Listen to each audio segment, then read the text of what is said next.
before I forget to do that.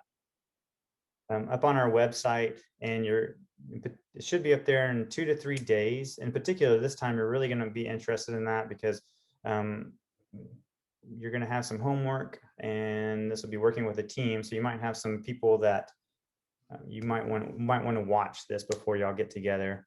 And so now my third thing is to briefly introduce our presenters today, which we are particularly excited to have. We have Sean and Dale with TransCen, and TransCen is a really great organization that if you are not familiar with them, you really want to get familiar with them. They are nationwide. They provide trainings and supports and all kinds of wonderful things that support what we do. Everyone that's here today does, which is to help students with disabilities get jobs and have better outcomes. And so they are going to provide us with ways to work better as a team in that exact mission. And so we're going to have some trainings, we're going to have coaching sessions, they're going to provide us some free tools, and I'm very, very excited. And so I really want to thank them for being here with us, and thank you guys for being here to learn. And I'm going to hand it over to you, Dale. Great, thank you, Eric. Yeah. Great to be here with you today, all you great folks in Texas. Dale Verstegen, as Eric mentioned, I'm with an organization called TransCen. We're based in Rockville, Maryland. It's a private, not-for-profit national organization.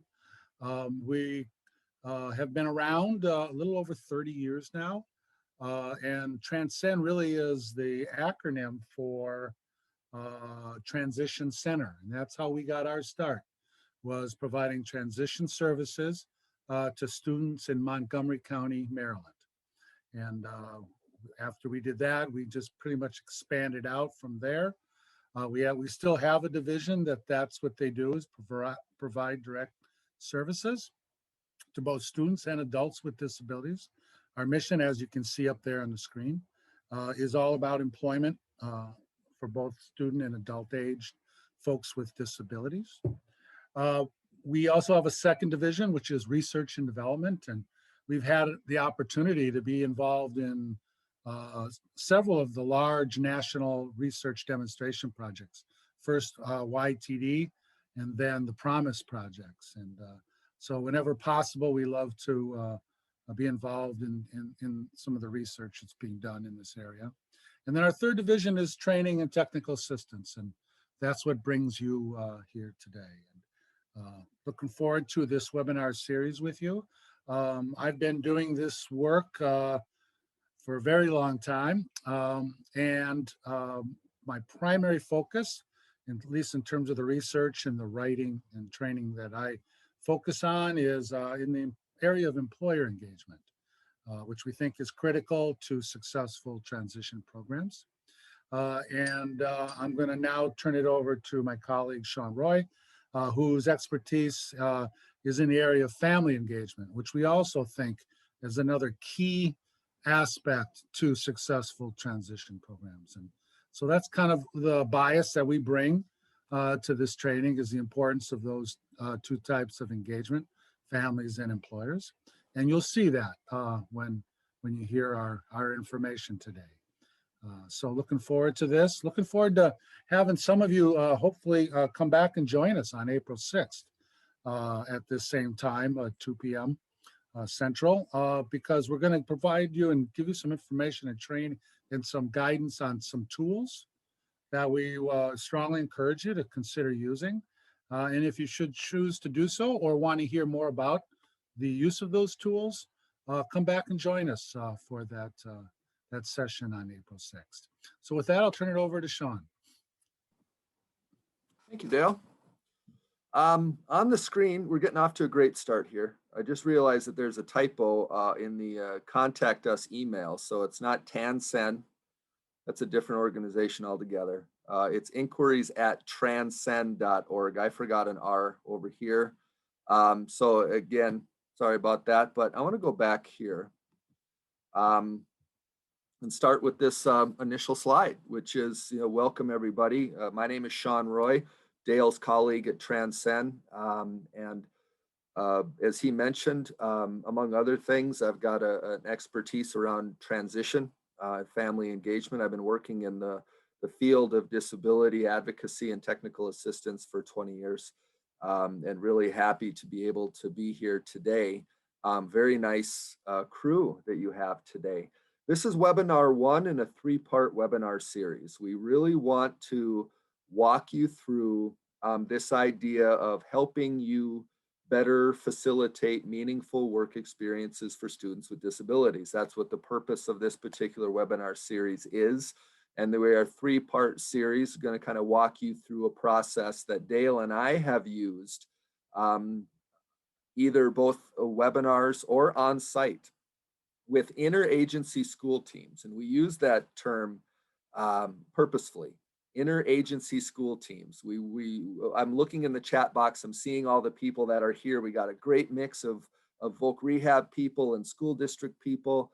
And also too, when we say interagency school teams, we're talking about local disability employment services. We're talking about advocacy organizations. We're talking about families. We're talking about policymakers and students themselves. And so this first session is really designed to help you think about practical discovery and assessment strategies for your interagency school team as you work to facilitate community-based work experiences for students with disabilities, including those with higher support needs. As we go through this, we would encourage you to put any questions or comments in the chat box. We would ask that you keep yourself muted. We'll have some time for questions at the very end. But just wanted to point that out as we get going. We've already done the TransCen slide. So here's our agenda for the day. We've done introductions. We want to give you some foundational information, kind of make sure we're all on the same page about what we're trying to accomplish. We're going to talk about the phases of the employment process. We're going to try to demystify the idea of discovery a little bit. Some of you may be familiar with the idea of discovery and assessment. We want to really make it so an interagency school team can view it as something that they can accomplish within the hours of their day. We want to give you some best practices on how to do that effectively. And then we want to really introduce you and work a little bit with a tool that we have at TransCen called the Positive Personal Profile. Now we're going to train to some specific tools over the course of the next 3 webinars. And these are not tools that we're charging you for. These are tools that are open to access, and really they're based on concepts, and we want people to use them. So I think it's important just to point out, we're not here selling anything. We're just here trying to build some capacity using some tools that we have put together. So ultimately, in the field of disability and transition and research, we don't really know a lot. But one of the few things that we do know is that employment is a predictor of post-school success. This quote is by Dr. Rich Luking. He's a co-founder of TransCen. He's currently at the University of Maryland, and they said the most important predictor of post-school employment for youth with disabilities is whether or not they've achieved work experiences in some sort of paid employment prior to school exit. So it's important that their secondary education include exposure to work experience, which could include things like work sampling, career exploration visits to employers, and most importantly, in jobs where they're paid by an employer. We focus on work experience for this exact reason, that if research tells us that students who get work experiences in paid employment have better employment outcomes as adults, then that really gives us a roadmap to what it is that we're trying to accomplish. And we do find that interagency school teams around the country struggle with facilitating meaningful work experiences. And by meaningful, we mean a work experience that's in the community, that is related to the interests and the skills that the student has as an individual, and not necessarily the same old group experiences that we have and every student has been shuffled through. Individualized work experiences is really what we're going for and what we want to talk about during the course of this webinar series. So before we jump into discovery and assessment, we want to make sure that we're on the same page. And we really base a lot of our thinking on this on some core concepts around employment. And I just want to walk through these with you pretty quickly here. The first one is care versus support. You know, traditionally, disability services have come from a place of caring for people with disabilities or taking care of them. And we are really encouraged by a shift that we feel in special education and voc rehab away from this care mentality and more towards how do we support students to reach the goals that they set for themselves. And those of you that may not have heard that before, we really hope that you embrace this idea that our job is to support people and not to take care of people. Another core concept is equal access to employment. For those with more significant disabilities, they have not had equal access to paid competitive employment in our country. Some view this, and rightfully so, as a significant civil rights issue. So it drives the work that we do, the belief that people with disabilities should have equal access to employment in the community, jobs of their choosing. We also believe in student self-determination. As professionals, we love to get together and talk about what students should do, and we struggle oftentimes figuring out how to meaningfully involve students in those conversations. So this should be rooted in what the student wants to do, and these tools that we're going to give you over the course of the 3 webinars hopefully gets at that. As Dale mentioned, I've got a background in family engagement, and we believe that families should be seen as partners in the process of helping youth prepare for and secure competitive employment. But doing so requires certain skills and certain understandings, and we're going to talk about that in webinar 2. And then finally, we encourage you to think about what you do in terms of job services. And that requires a multiple customer approach. That means that you're not just here for the student. You are here for the family. You are here working on behalf of your partners. You are here working on behalf of employers. You are here working on behalf of the community that wants to see a more integrated workforce. To understand that you have a larger customer base really helps you, I think, expand the way that you think about employment services. Now, some of you are probably very familiar with the concept of employment first.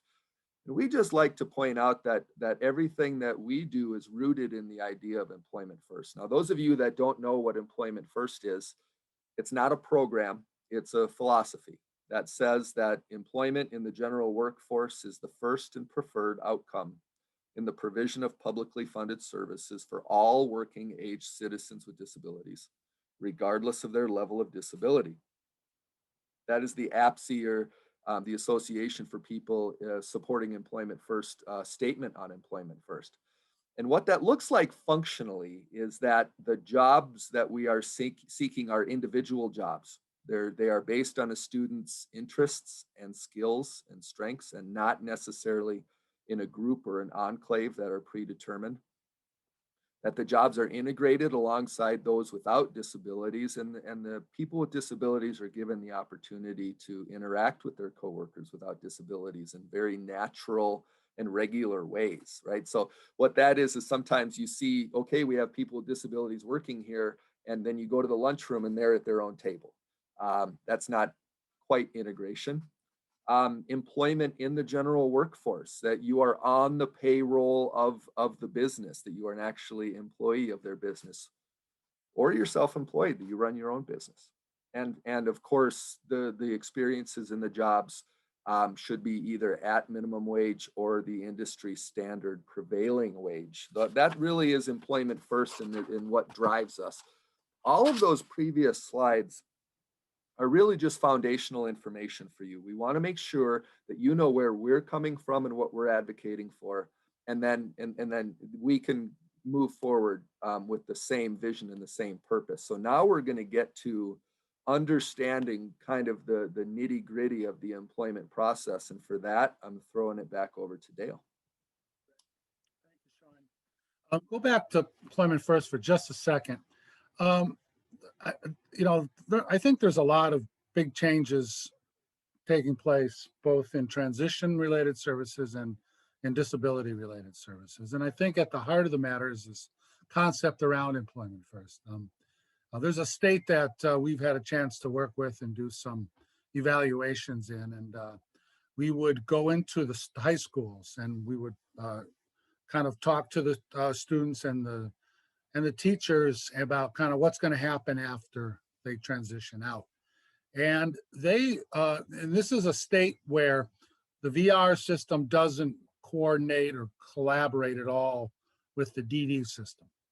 And so when there were these kids with disabilities, some with more significant disabilities, it's essentially what the teachers would do would be to label these kids. There were the DD kids and there were the VR kids. And that was their concept of transition, is that they're going to go one place or they're going to go another. And as you can imagine, the DD kids, it was perceived, we're going to go to either sheltered workshop or some sort of day rehabilitation program. And the VR kids were going to be focused on employment and trying to get them jobs out in the community. And we just think that our field is now moving away from that. And what's the impact, I think, for all of you? It's the expectation to better prepare them for and be thinking about where they might go and what it is they might do work-wise. And so going to the next slide, the key, we think, is helping them better understand what they like to do, what's out there that they like to do, and where is it that they want to go where they can make an effective contribution. And so if you consider that based on employment first and the fact that we're not going to be routing these folks from your school into a safe, segregated environment anymore, we're going to route them into safe, integrated environments. And so this notion of how people get jobs is really important. So on the screen there, you see that it starts with discovery. And that's why we think discovery really is a key part of what anybody who works with a transition program does. And it's that notion that we got to help these kids really understand where they can go, what it is that they can do. And that's the assessment part of this, and which we think all of you, can play a role in. And then ultimately, it needs to set up good job development. It needs to set up, that literally the contact with the employer that creates the opportunities for these students, again, on an individual basis, that can lead to employment, and then workplace supports that helps them be successful in that work experience or in that job. And so if you look at that chart that's up there right now, it's no different than how we all get jobs. We go through that same process, except the difference is we do it ourselves. And we have to think through what's out there. What do I want to do? What sort of career goals am I after? And then where and how can I make a contribution? What is it that I have to sell to this particular business or employer? And then we go about applying and negotiating and getting an employment opportunity for which we need workplace supports just like anybody else. The difference is for the folks that we're talking about, we need to support this process. So it's really important, I think, for everybody in this webinar and within your teams to really be aware of and clear about where are you in the process, this process, with each and every student that you're working with. And so the next slide really gets more into the details of discovery and assessment. And what we like to do is like to train to processes, because we think that that's the best way that people learn, because they can understand where am I, what do I do now, what should I do next, with the idea that it's building on itself to get to the outcomes that we think is most important. And we do the same with our discovery and assessment. We really suggest that you think about where are you in the process of discovery and assessment or career development with each and every student that you guys might be working with. So it all starts with knowledge of themselves. How much do they know about themselves? How much do they know about themselves in terms of what they want to do, what they might be good at? Well, they have to do that within the context of the knowledge of the world of work, of knowledge of the work world. They have to consider themselves in relation to their opportunities that may exist for them in whatever community they may be part of. And so helping them understand themselves and themselves in relation to the world of work requires this notion of exploration. And I'm going to stop right here and also let you know that copies of the slides are available. I don't know about you, but I love to write because it really helps you remember and think through things.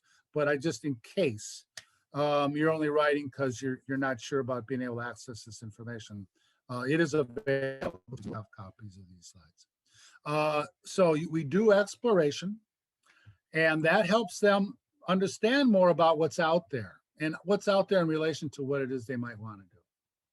And then ultimately that should lead to preparation, which we consider assessing to be a part of. And so once they have an idea of where they want to point themselves, 1, 2, 3 different kinds of career themes is all possible. They don't have to have a very specific, well-defined goal. They're just now learning about the world of work, but they might have some ideas. And then that can lead you to preparing and then ultimately negotiating some sort of employment on their behalf. So even though that looks very linear, that graphic, it really kind of spins. You really help them by doing exploration and preparation to better understand themselves, and then better understand who they are and what they have to contribute in relation to a better understanding of the world of work that they're going to need to step into. We hope they'll be able to step into post high school. So the next one's really just, and I won't go, you can read them, so I'm not going to read all this to you. And yet what we try to do is break down, again, those steps. We try to give you a goal and some specific activities that you can engage in, and then suggest specific tools that you can use for each and every one of these steps in the discovery and assessment or career development process. So this is where you interview the job seeker, you do inventories of what their interests and what other kind of assessment tools you might have. Next slide kind of does the same thing with the knowledge of the world of work, helping them to kind of get out there, look around, see what's available, so they know their options are. You notice that both of these steps in the process use the same tool, which is the positive personal profile. And that's a tool that we're going to be sharing with you. It's the one that we're going to suggest you try to use. And then if you want, send it to us and or come to our coaching meeting, which is going to be on April 6th. The next one kind of gives you an idea of, okay, how do you go about exploration? What is it that you're trying to accomplish? What kind of activities might you engage in? And it's about this time that we are suggesting some direct interface with the family, some sort of a family interview. And we're going to go over that in the second of these 3 webinars. And you'll get a tool to use for that. But this is where it kind of fits in this discovery and assessment process. And then we have some additional tools around the discovery log, and what we're referring to as this features to benefits form. So then we get into preparation, and then we believe real strongly in that we need to come up with those key features, and we'll talk some more about that.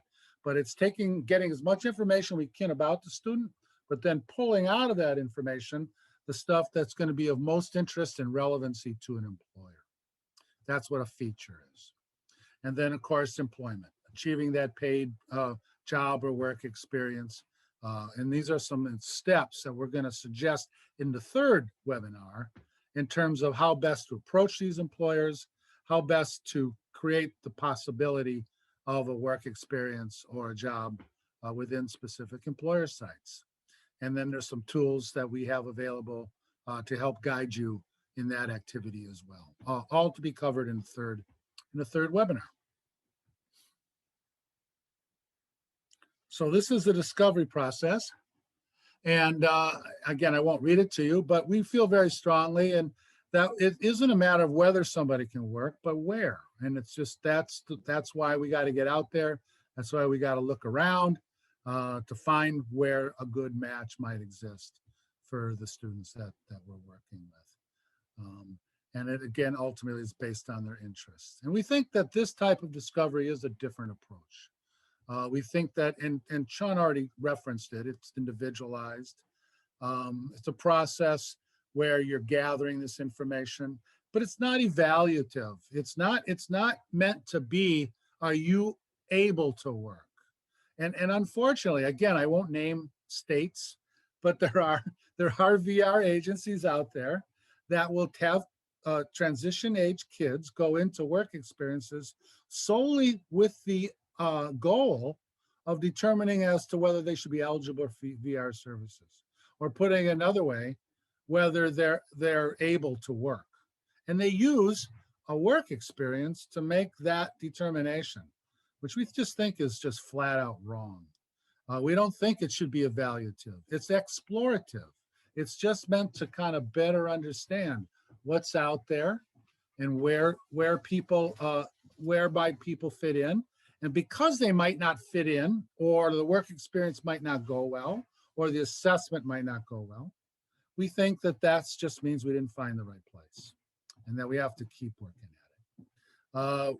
Again, we want to kind of look for where their skills, their passions are.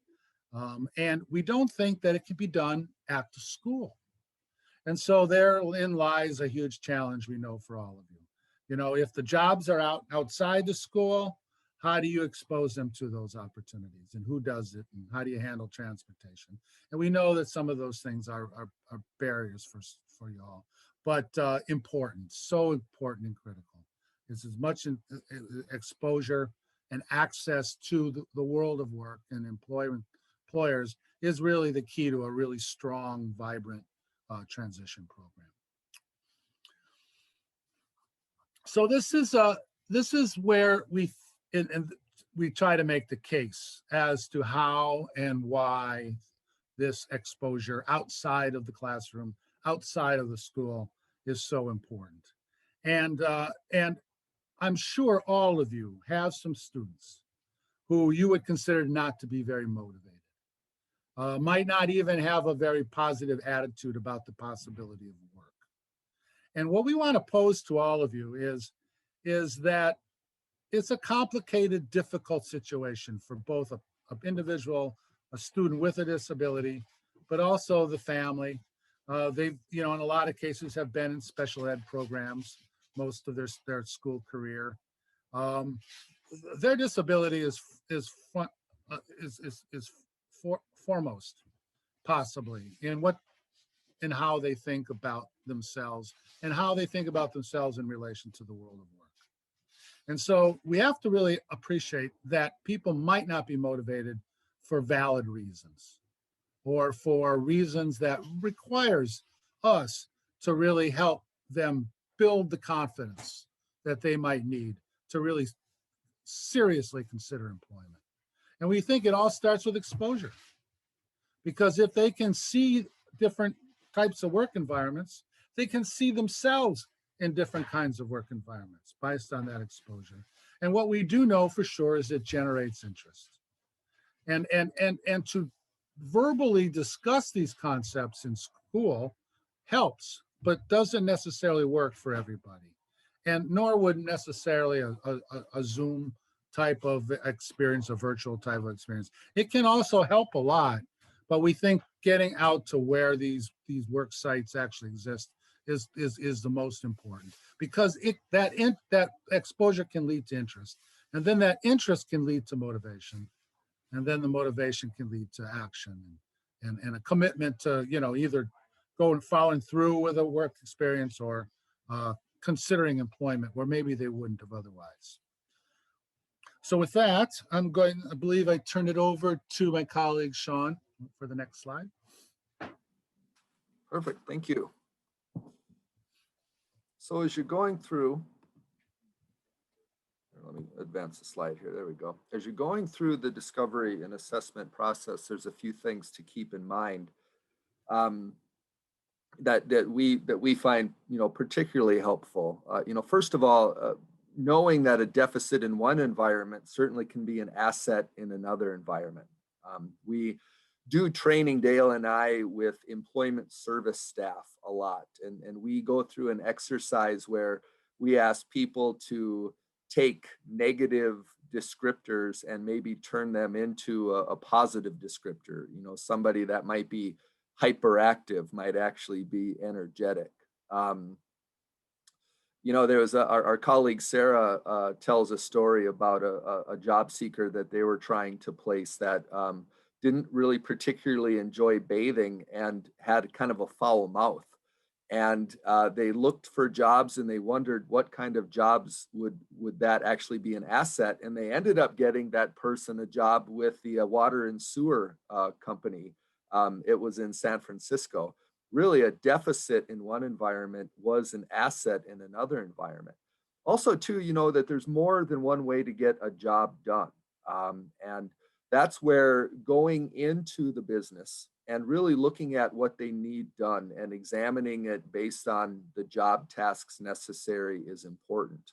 The students that we're talking about don't always seem appropriate for off the rack jobs, but if you go in and you take a look at the tasks in a different way, you might see that they actually have the skills to be able to get the jobs done. It just might not look exactly the way that it looked before, and that everybody performs differently in different situations and environments and times. And so to Dale's point about, you know, this should not happen in the school is really important, because there are a lot of students that are going to act distinctly different away from the school than they would. They may act differently at home than they do. They may act differently in the workplace than they do. So it's important to get people into those situations to see how truly they function, rather than making assumptions about how they function based on their behavior in certain environments. Finding out what promotes great behavior and replicating that on the work site is also important. So the young people that you have at the schools, you might know that what triggers good behavior and what triggers bad behavior.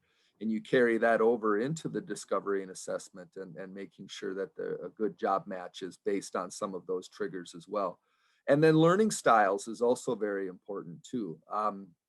Understanding the fact that, you know, a young person might do better with their hands, might do better seeing something in action before being asked to do it, might not be able to process verbal directions but can take written directions. You know, those are kinds of the things, and these things may seem simplistic, but all of these are little pieces that keep the students that we're talking about from being considered for work experiences. And we can remove these barriers, I think, relatively quickly here. You know, as we talk about the discovery and assessment process, and again, as I mentioned earlier in the session, we really want to not simplify necessarily, but demystify what you may know as discovery and assessment. Boil it down to its core components, so you can see it as something that fits into your interagency school team activities. But you know, the best practices are the best practices. And so first of all, discovery and assessment needs to be individualized. You are taking one student at a time, and you're meeting them where they are in the career development process. Sure, you know, maybe there is some group work that can be done, but you know, the individualization of services is, I think, one of the biggest challenges for interagency school teams, because it takes time.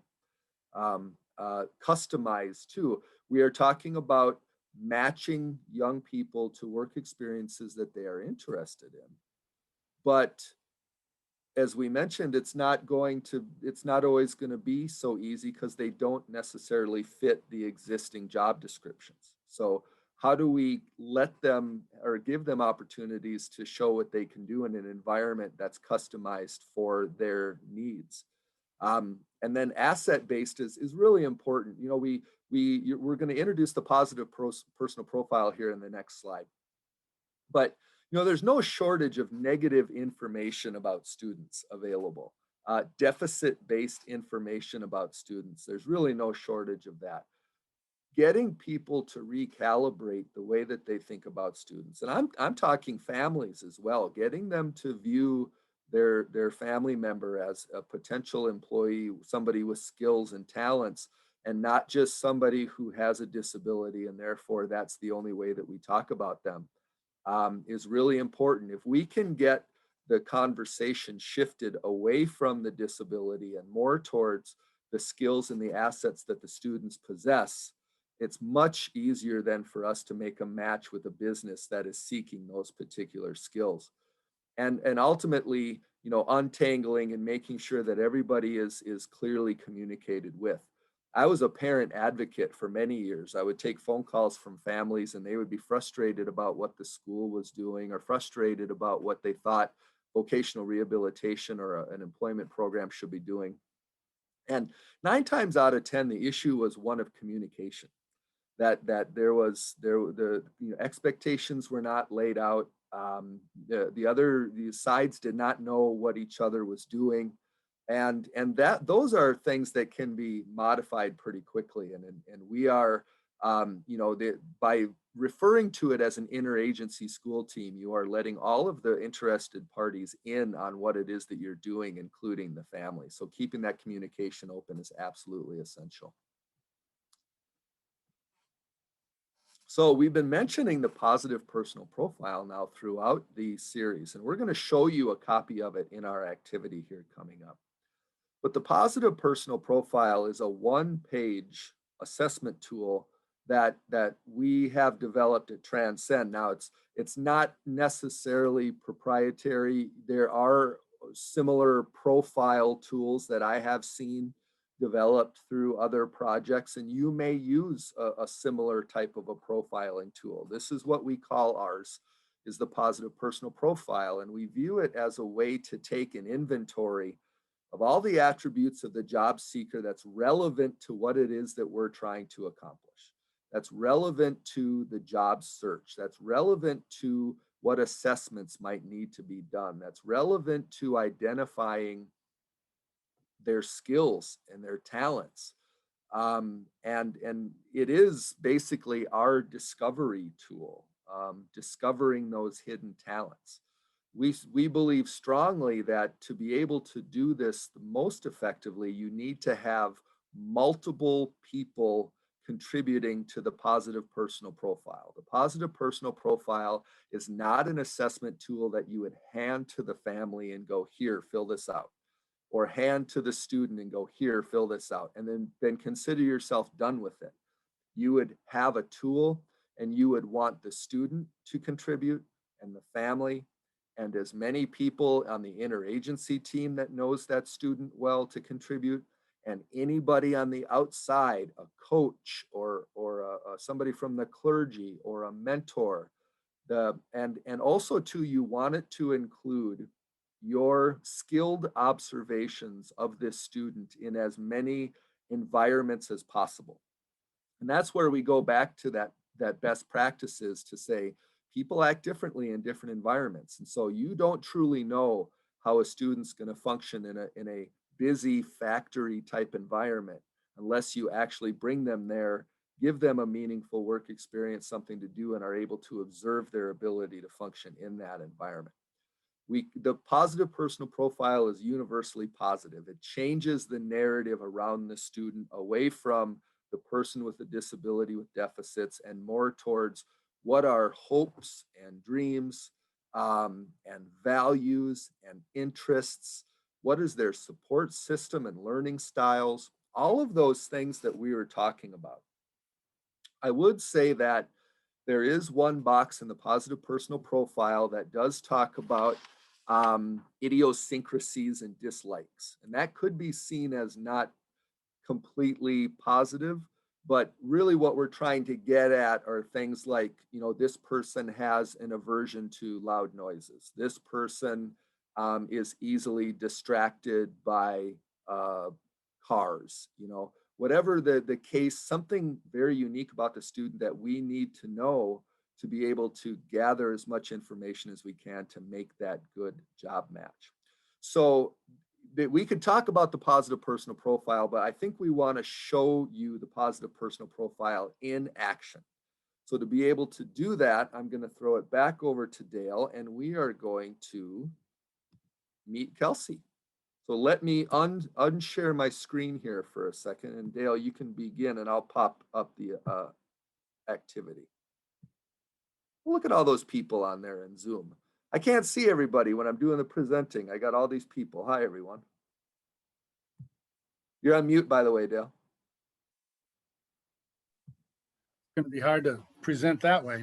Okay, so we're going to talk about Kelsey, and it's a case study, and I'm actually going to ask Sean to help me with this. And what we're going to do is we're just going to spend a few minutes talking about who she is, and we're wanting you guys just to kind of roll with us on this in terms of who she is, and as you can see from that introduction there, you know, the original reaction of the school in relation to Kelsey, and even the reaction of Kelsey and the family, wasn't particularly positive as it related to the idea of a job out in the community. And as you can see by looking at this, uh, she hasn't had much in the way of formal work experiences, and that the notes that we have they weren't all that different than what we hear about other folks. You know, a lot of documentation about disabilities and impulses and behaviors, and she certainly had some of those. And I think in summary for that first section around the original information, it was just not seeing her uh, ability or interest in certain in work, from the context of the classroom and from the context of being in school, and the types of behavior and aspects of her disability as it related to her being in school. But what we tried to do is really kind of address and work with Kelsey in different environments, in different contexts. And Sean, why don't you jump in here, just offer some additional kind of information about her and where we got some of that information. For sure. So I think I just want to point out, first of all, to people that this is an activity. This up here is not the positive personal profile. We're about to show you the positive personal profile populated with the information. So the original information right here is kind of like if you were a job developer or a new transition person and you came in cold, this is all the information you have about Kelsey. And guess what? It's not super great at this particular point. So you'll see that we have new information, and we base this on an interview with Kelsey, that we observed her at home and in the community. We also talked to her new transition teacher and the art instructor.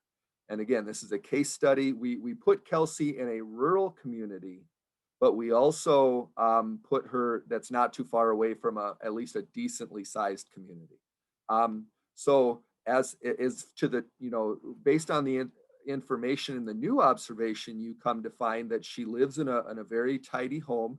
She lives with her mom and dad and two siblings. Her parents work opposite shifts outside of the home. Her mom is in dietary aid and her dad works for the electricity co-op. You notice right away that Kelsey's clothes are stylish, and when you complimented her, she lit up, right? And that's why observation at home is so important, because you're finding those places in the students' lives that makes them happy, that makes them bright, that clearly there's a passionate connection there. You notice that she helps mom with meals. You notice that she's got a certain amount of responsibility managing her siblings, and she does so without being asked. You go to her room, which we always say, a teenager's room is going to tell you a lot about them.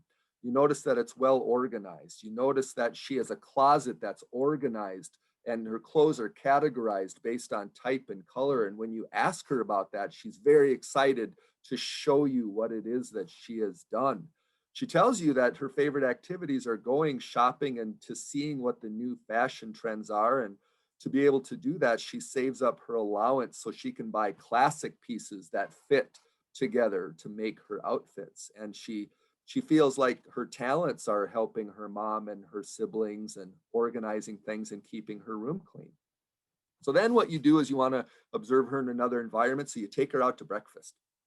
You notice that she's much more focused in that environment than when initially was observed with her in the classroom. You ask her about that, and she says that she gets bored easily and she doesn't know what to do with her downtime. And she struggles expressing herself. She tells you that she's been really interested in fashion, but she never knew she could do that because she only thought people with disabilities could do certain types of jobs. She was not able to count the appropriate amount of cash for the bill, but she was very personable and appropriate around the restaurant staff. You also talk to the new transition teacher and her art instructor, and they also paint a very different picture about Kelsey's abilities. Based on the old information, they admit that she is impulsive, but she's easily redirected, and that she responds to visual instructions. The art instructor believes that she has a talent for making things visually appealing and reports that she works very hard when she is engaged in something that she's interested in. So now I'll hand it back to Dale because this is all of the new great information that you have. And Dale, you just let me know when you want me to pop up the other one. Yeah, so let's put up the blank positive personal profile. Yep. And we want you to see the tool, and then if you can, yeah, I'd say, I'll tell you what, go to the first page, and then make it a little bit bigger if you can, so they can see it easier. There we go. And then just have where dreams and careers is at the very top of the screen. Yeah, keep going, right, almost right there. So you can kind of see. So what I want you to do in the chat box is, given what you've heard about Kelsey, I want you to pick a category and respond with a piece of information about Kelsey. And while you're doing that, I just want to kind of make a point. If I was to, and I'm just going to pick on I'm going to pick on Linda Mack. Hi, Linda Mack. If I was, now let's just say Linda Mack had 2 or 3 of her colleagues who were on this same Zoom call. And I was to ask Linda Mack to unmute and said, Linda, tell me why you're a good employee. Tell me why you're really good at what you do. I mean, I'm sure Linda would be able to come up with a few things. She would say, you know, I have a lot of interest in this, or I happen to be very good at these certain parts of my job. I'm sure she would have something to say about herself and about herself in relation to the world of work. But if I also had the advantage of 2 or 3 other coworkers of Linda who were on this same Zoom call, and I was to ask them about Linda Mack, what we find is they would have as good, if not better, information about Linda than Linda does. And I think there's a lot of reasons for that. I mean, one is, you know, she might not feel real comfortable with all these people or somebody she doesn't know that well bragging. Oh, I like to do this and I'm good at that. And, you know, so some of that could just be personality. Some of that is we don't always see ourselves walking around doing great things. We just work hard, try to do a good job. And so what I'm really getting at is sometimes asking a student, especially when they have a very limited amount of work experience like Kelsey does, that they're not the best person to get this information from. Just like I think I could get really good information about Linda by asking her coworkers, because they see her in different environments and they have the opportunity of kind of observing Linda, where sometimes it's hard to observe ourselves. And so that's the reason why we want to keep this positive personal profile form simple and easy for people to respond to.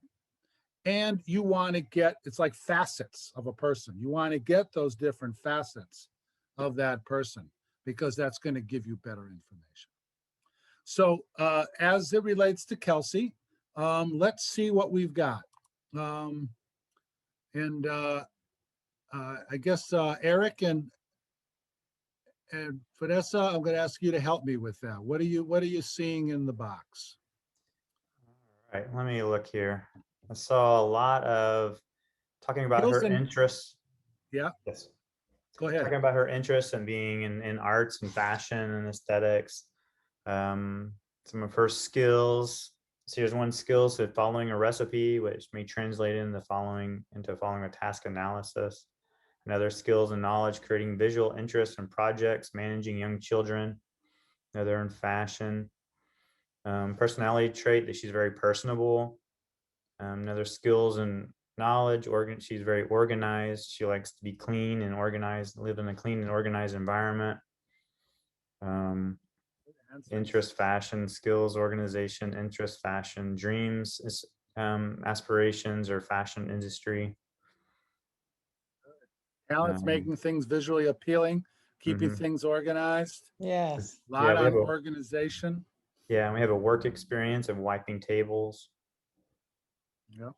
Talents of making things visually appealing and keeping things organized. Good. Okay. So really great answers. Yeah. Yeah, great answers. And what I'm seeing in those answers, the most important thing that I'm seeing in those answers is you all seem to be considering what might be next for Kelsey. So in other words, you're looking at this information in the context of what an employer might be interested in. And some of you are really using this information to guide you in terms of where to look next, kind of career things or employment opportunities. So wonderful, because you're really you're kicking that can down the road in terms of the steps in the process. And you're moving towards these career goals and then her abilities in relation to career goals. And we're doing this with only one work experience, which happened to be cleaning some tables. That's it. That's really, from an experience standpoint, from a resume standpoint, that's all we've got to work on. And yet, hopefully you see, you've got a lot more than that to work from. And again, if you take into consideration these different facets of who Kelsey is, and you put your heads together in terms of a team, kind of thinking about this for her, you can see you got a lot of different possible directions to go with this. And then I see here too from Elke, she's able to do more based on a home. Yeah, and sometimes that's difficult to be able to go to the home, to observe them in the home, but whenever possible, as Sean really pointed out, it really kind of gives you new information from which to work. And when you can't physically go to the home, maybe it's a Zoom, maybe it's show me their room, and maybe it's talking to the parents and asking detailed questions about this person in their room and what's on the walls, that sort of thing. So great job with this, kind of helping us, kind of working with Kelsey, but also kind of applying some of these discovery and assessment activities. Okay, great. So I think, Sean, now we'll kind of go to the next iteration of that positive personal profile. And so this is what we call a preliminary positive personal profile. And it's based on some information, both observation, which you can see that's in black, and based on the new classroom teacher, which is in blue, and then the art instructor, which is in orange, and then information specifically from Kelsey. And we give you this after you've had a chance to kind of play with this. One, because a lot of your answers are in here, which is excellent. Glad to hear it. You guys are really paying attention and working with us on this. And so you'll see a lot of those things. But what we also tried to do is in those colors, really start to see that that's how you build a positive personal profile, is you get that information from different people. And if you look at what sort of information Kelsey was able to provide, you'll see that that's very different than information that we would get when it came to observing her, or what the classroom or art instructor, classroom teacher, art instructor had to say about Kelsey, which again, really kind of reinforces that notion that sometimes the best information isn't going to necessarily come directly from the student themselves. So I'll let you just kind of, Sean's going to kind of slowly scroll through this, but you can kind of see this is our preliminary information. And so what Sean also mentioned is that we don't think this is a tool that it's part of the process, you complete it and you put it in our file. We think this is something that can be built upon and should be used over an extended period of time. Putting it another way, if somebody's spending a week with Kelsey, they should be able to add something to this positive personal profile. And so, and more importantly, if they know that this positive personal profile exists, they might be more likely to look for things that they can put on it. And that's what we think good discovery and assessment is. Multiple sources of information, putting the person in different environments, getting information from different people. And then it begs the question, what should we learn next? What else do we need to know about Kelsey in order to help identify career goals and then identify where she can make some strong contributions in relation to specific types of jobs or career goals. And so that kind of brings us to the last step in this, and that's to show you this. And I think I'll do that, Sean. Let's go right to that features to benefits form rather than jump back into the slides, so we can show you the last of the tools that we've made available to you.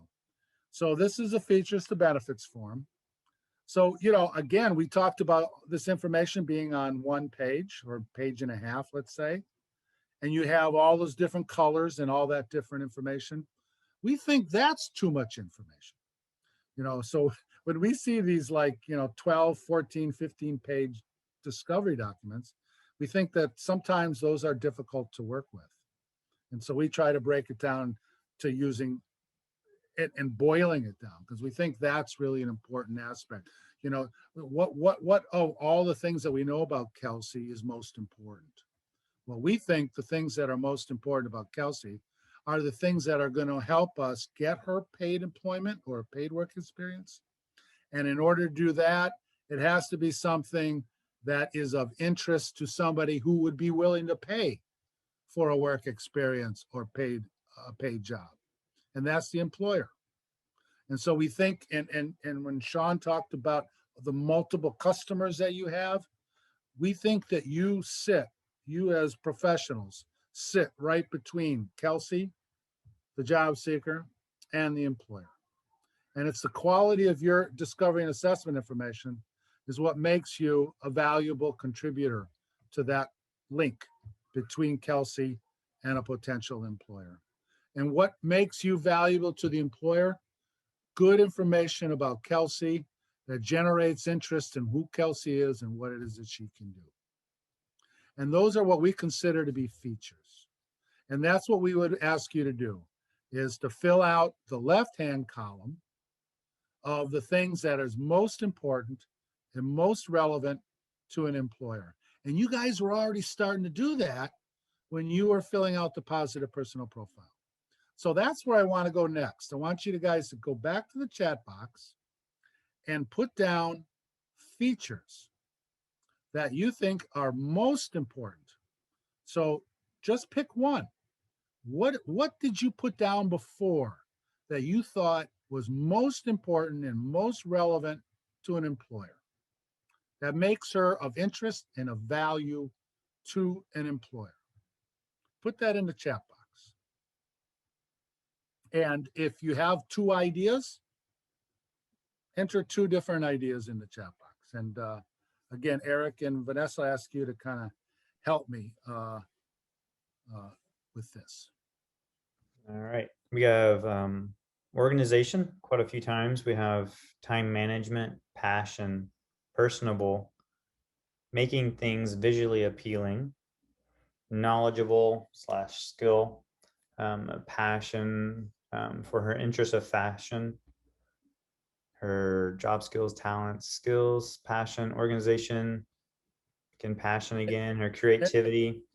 And what's important is, and where I guess, let me just kind of comment on kind of what we got coming in.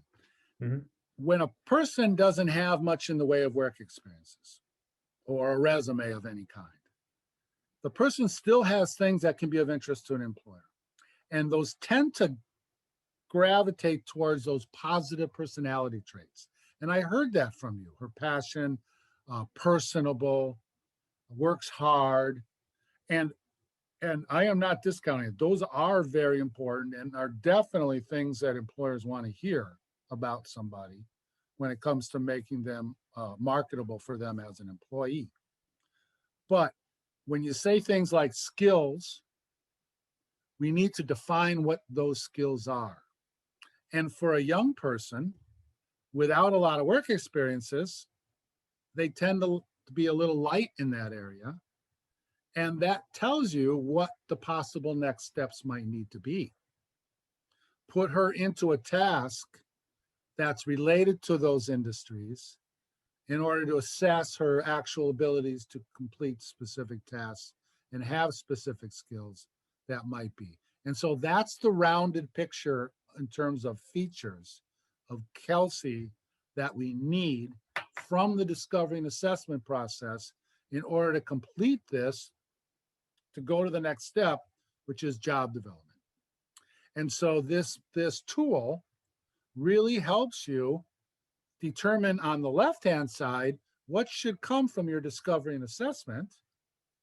And then when you go knock, knock, knock, and you meet with an employer, you want to take what you think are the features of the individual and match them to some benefits to a potential business. So you guys, a number of you have said that Kelsey's personable. What's the relevancy of Kelsey being personable when it comes to an employer? What do you think? And put that in the chat box for me. While they're thinking, when you were talking, we had a couple other come out that I thought really relevant to what you were saying. So we have some people saying making things visually appealing, following step-by-step instructions, cleanliness, coachable, taking direction, receiving positive. So good customer service skills. So these are coming in now. Yeah, so I think what you're now is answering my question about personable. So the two things that makes Kelsey a benefit to an employer, was that Eric? What works well in groups? That's the other thing. So customer service, but also a team member. If the person's personable, then it means that she stands a good chance of possibly getting along with some coworkers. All things that employers want to know and to hear about. Yeah, customer service oriented. Yeah, customer service. Great. Yeah. So that's it. These are the positive personal profile, the features to benefits form, and how to use those tools. Strongly encourage you to consider completing a positive personal profile. Maybe even let's go nuts and maybe consider completing the feature side of a features to benefits tool. If you decide to do that and are willing to email those to us, Sean and I, we'd love to see them, and we will post them on the coaching call on the 6th, and we'll discuss them. And what we'll be looking for is similarities and differences in terms of your use of the positive personal profile and the features to benefits forms. And we can provide you some additional information, and we can even help discuss, okay, what might be the next step for an individual based on what you know and what you might still want to learn. So, strongly encourage you to use it. Even if you don't, or you don't have time to do that before April 6th, but you want to hear more about the applications of discovery and assessment using these tools, come and join us then. And in this slide really kind of talks about how all the different ways you can use the information, the practical ways you can use the information that you're getting on this positive personal profiles. And ultimately, it should give you what you need in terms of those features. And that features is what really makes the bridge to contacting an employer. Because now, if you're going to contact an employer on behalf of Kelsey, what are you going to be looking for? You're going to be looking for those opportunities for her to be personable. You're going to be looking for those opportunities to use her organizational skills. And so now you're looking for the very things that you already know are her positive attributes. And then that's how we think you match. And that's how we think you individualize those work experiences on behalf of these students. Okay. This is different types of ways. So remember I asked you the question, okay, what's the next step? Well, for Kelsey, I think we have to kind of run her through some tasks that to be sure she can complete those effectively on behalf of what could be a potential employer. And so, which of these might give you that information? Work simulations, community-based assessments, observing them at a job or doing tasks. Those are all great ways to get that additional information about tasks and skills that's going to help you better determine where to match her and how to present her to a potential employer for a work experience or a job.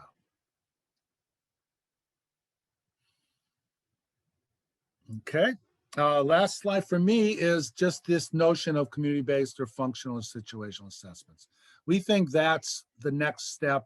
That can be done at a school, in a cafeteria, maybe some janitorial, maybe in the office. I mean, there are ways that you can do a work simulation or a situational assessment. And there's nothing wrong with that. That's really good, especially since you might be able to do that more quickly, more readily.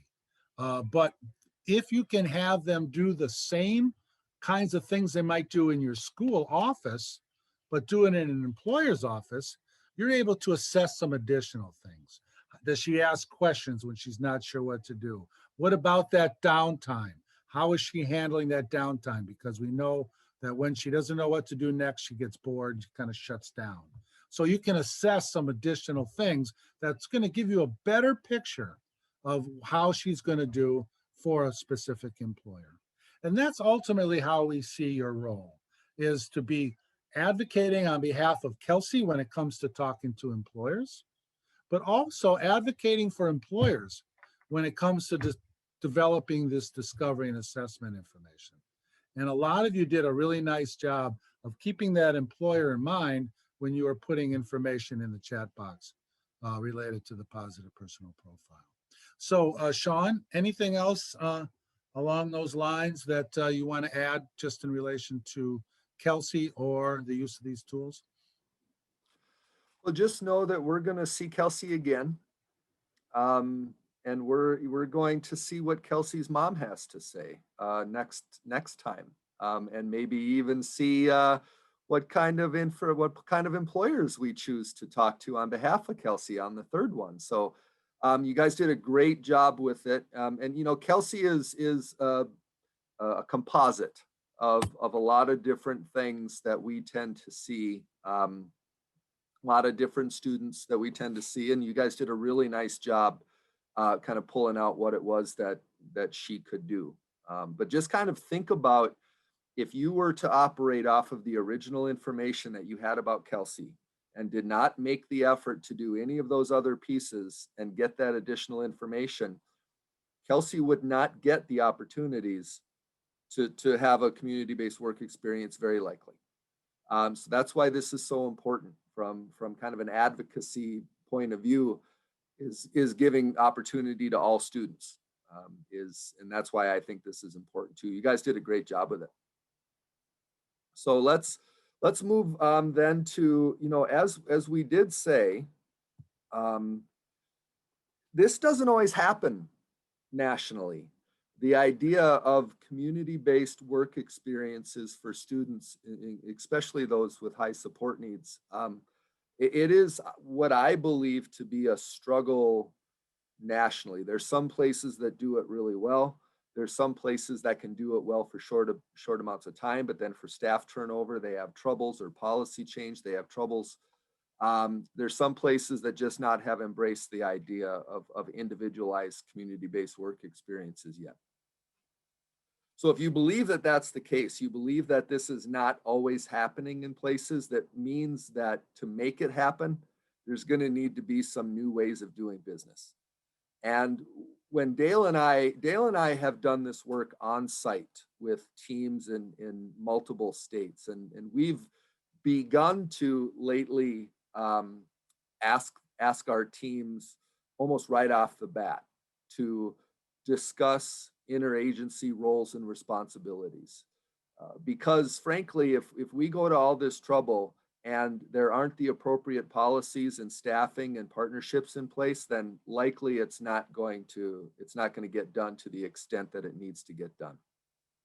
So really what we're asking you as part of interagency school teams around Texas is to consider the capacity of your team to do a few things. Do you have the capacity to utilize these new strategies? Do you have somebody who can do the positive personal profile?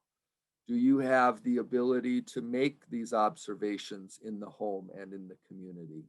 And I'm not talking one person, I'm talking the team has the ability to co-fund and to co-staff these things. Do you have the ability to fund the work experiences themselves? If you can't find paid work experiences, for example, or do you have the ability to fund job coaches if necessary?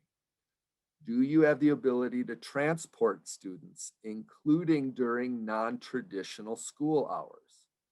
That's one of the things that's kind of creeping up. The elephant in the room lately is that the world does not happen from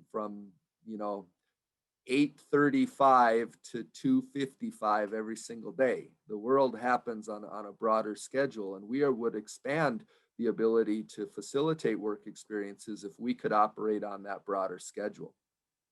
And we purposely made Kelsey from a smaller community, but just 10 miles outside a larger community, because brainstorming transportation is going to be an issue. And it's a major issue when it comes to internal school team policy about transporting students in school vehicles, in personal vehicles, and during non-school hours. And the other question is, do you have the ability or the capacity to support students on the work site? If somebody were needing to be there with Kelsey to do a task analysis, to do some job coaching, is that something that you have the ability to do? I think a lot of times these are not resource problems. These are imagination problems. And we need to rethink the things that we have and maybe reshuffle the deck to make sure that we are supporting the pieces that need to be supported to make sure our students are getting these responsibilities. But these are very important conversations to have. I would say they're parallel conversations to have regarding interagency capacity alongside when you're doing some of these discovery and assessment and these pieces with your students. One tool that we have that we've used in the past, it's called a flow of services, and it allows basically each of the interagency team members to consider what their roles might be in supporting students. You can do a flow of services for just about anything specific topic. And so this is a flow of services that's broken down into student age groupings. And so what it would ask would be, what are the outcomes that the school team wants to accomplish in terms of career preparation at each of those age milestones? What agencies need to be partnered with? And then what are the exact responsibilities of voc rehab, education, maybe CTE, maybe a community-based employment program, maybe a center for independent living, maybe families. So you can add to this any partner that you have. But this is a way to map out exactly what responsibilities at each age range you would ask the partners to be fulfilling. And think about those things. And so you could do a flow of services, for example, in terms of family engagement. You could say, we want to engage families better at each step of the process. So the flow of services, then you would list, what is vocational rehabilitation going to provide at age 13? Okay, it might be pre-ETS, it might be an information flyer, it might be, we're going to create a video for middle school families to prepare them to consider employment. You know, what is the special ed team going to do? So on and so forth. And you map that out each age range to say, how are we going to engage families and meet our goals throughout the age span? So the flow of services is just it's a simple document. You guys could put it together yourselves too. It's not, again, it's not proprietary, but we've got copies of it. just encourages you to really formalize this idea of roles and responsibilities, because it's that miscommunication, it's that misunderstanding that leads to these relationships falling apart. And who suffers when the relationships interagency wise fall apart? It's the students, because they're the ones that tend to get left behind. So what we want to say here before we get to questions, so if you have any questions for us or comments, please put them in the chat box. We're going to get to those just a minute. The rest of our series is as follows. On April 6th, we are going to be having a coaching call. Those are kind of come one, come all. They're probably best if you are on the webinar, but you don't have to have been on this webinar to be able to be on the coaching call. And what we would love for you to do is to try a positive personal profile, and either A, come and let us share it, or B, at very least share what your experiences have been with it so far in putting it together. Like what happened, what did you, what was easy, what was hard. We'd love to discuss that, but we're also going to be processing, give you the opportunity to ask us some questions directly. Webinar 2 on April 13 focuses on family engagement. We're going to talk about the family interview as a way to build relationships with families, as well as add to the positive personal profile of Kelsey. April 27, then we'll have a coaching call number 2, and we encourage you to see if you could do a family interview, either by phone or by Zoom, or if you're able to do things face-to-face, just give it a shot. The May 4 webinars, the third and the last of the content webinars, we're going to focus on employer engagement and writing that proposal. You got to get to that proposal so you can seal the deal with the work experience. And then the final coaching call, we would encourage you to try interviewing an employer, seeing if you can go to a place of business and following the steps that we give you during that third coaching call. And, because what you're going to hear from us multiple times is that employer and family engagement seem to be the 2 areas that teams struggle with the most. And we really want to give you ways to break through that apprehension so you can do it effectively. So that being said, that's our email. We're always available. You can send us things that you try. You can send us questions, or we can, communicate with us in any other way, ask us anything. But we have about 15 minutes left. Actually, no, we got 9 minutes left, which is a great amount of time. So anybody have any questions or comments about the content that was presented, please throw them in the chat box, and I would ask Vanessa or Richard to help, or Eric rather, to facilitate that for us.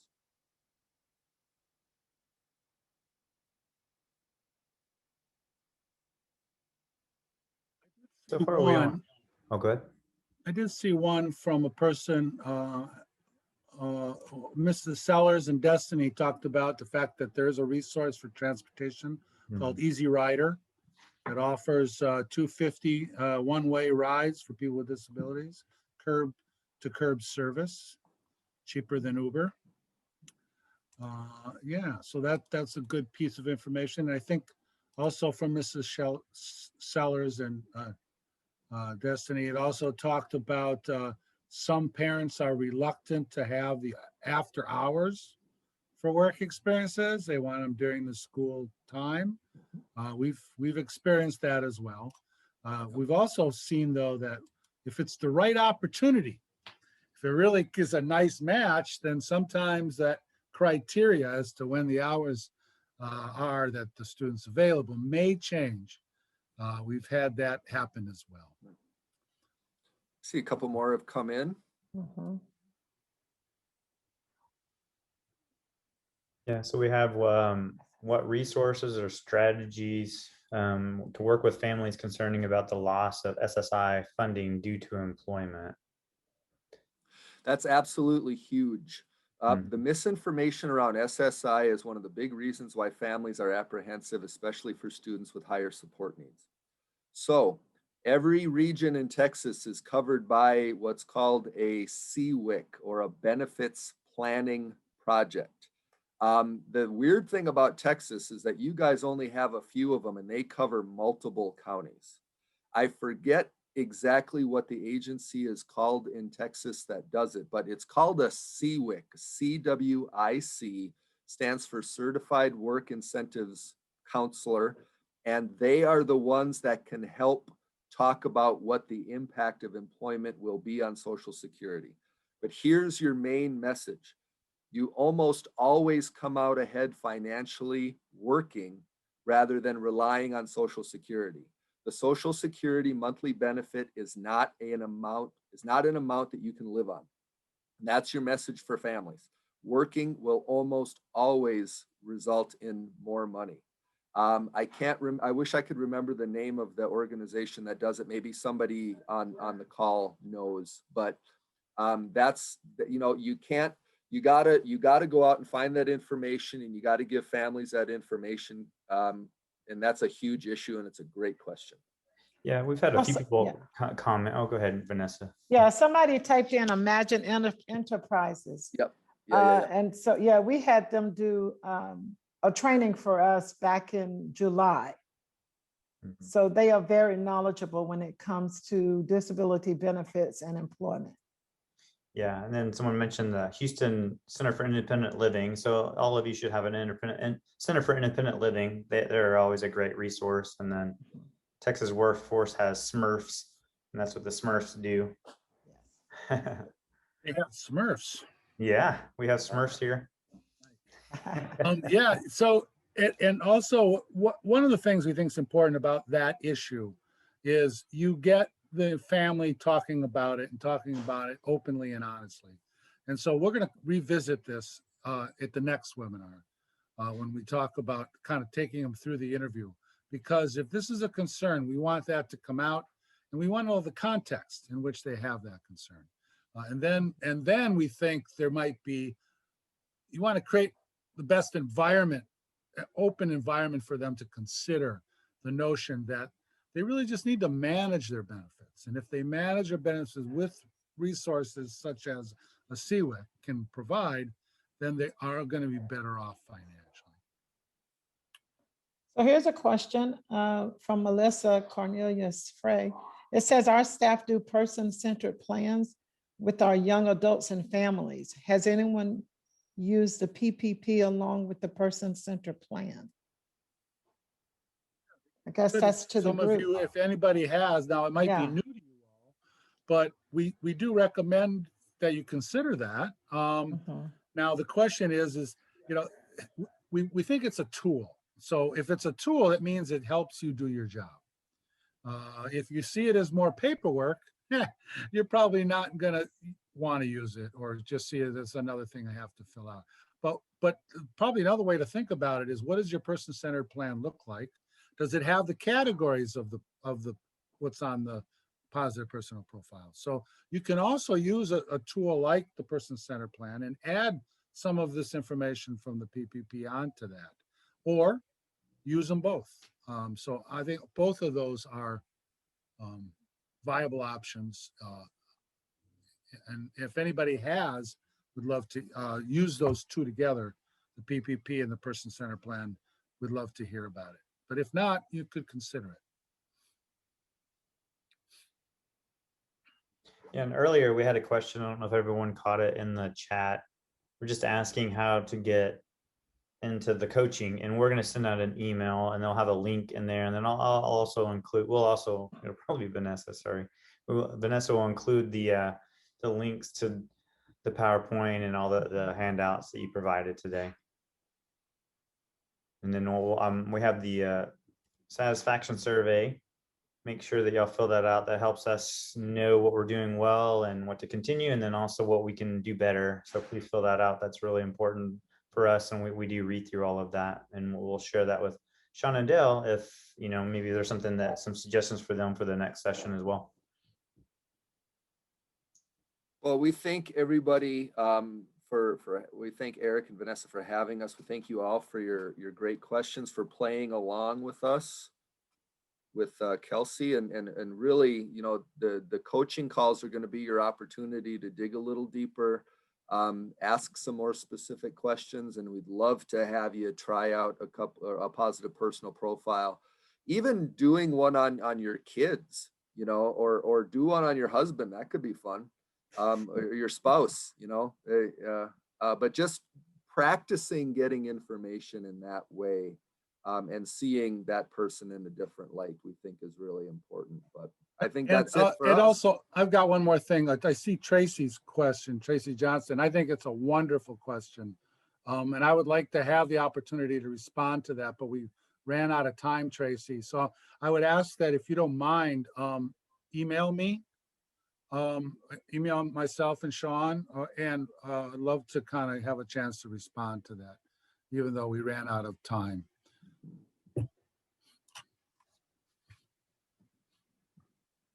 And anybody else, if you have questions you didn't have a chance to get to and you want us to answer those, would love to support any of those questions that you might have.